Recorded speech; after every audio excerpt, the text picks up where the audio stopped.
عليكم ورحمة الله وبركاته إخواني وأصدقائي، وعودة جديدة وياكم لبعض الحجوزات لأخ وبطل وصديق من دولة الكويت الحبيبة، الأخ العزيز أبو صالح. صراحة حاب يقتني من هاي الجواهر اللي موجودة عندنا، وإن شاء الله نكون عند حسن ظنه.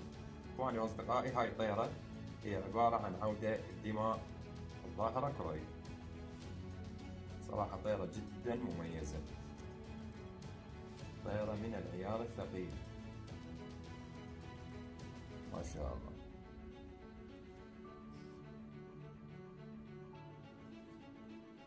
هاي الطيرة أبوها 516، ابن الظاهرة كرويف مباشر، وأمها 39 طيرة معروفة عندي، أغلب الإخوان يعرفوها. أبوها ابن الظاهرة كرويف، وأمها أخت الظاهرة كرويف. صراحة طيرة باقي لها ريشة واحدة، لكن تحمل مواصفات جدا عالية ما شاء الله، يعني لا قوة إلا بالله. أعتقد كفاءة واضحة، طيرة شبه جاهزة إن شاء الله، ريشة واحدة باقي لها، يعني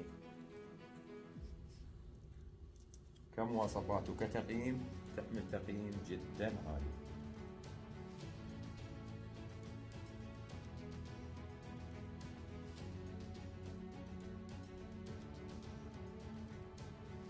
مثل ما قلنا إخواني وأصدقائي، الأب 516. بالمناسبة 516 ابن الظاهرة كرويف مطبوق على بنت 027. 027 مطبوق على 42. 42 أم 030 الجديد.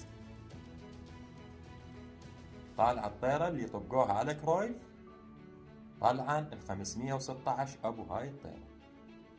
أما الأم مثل ما قلنا اللي هي الطيرة جدا مميزة 39، اللي يكون أبوها ابن الظاهرة كرويف وأمها أخت الظاهرة كرويف. يستاهل أخوي البطل أبو صالح من دولة الكويت الحبيبة هذا الحجز الأكثر من مميز. للأمانة الطيرة ولا أروع ما شاء الله. تحياتي لكم أخوكم صلاح التيمي.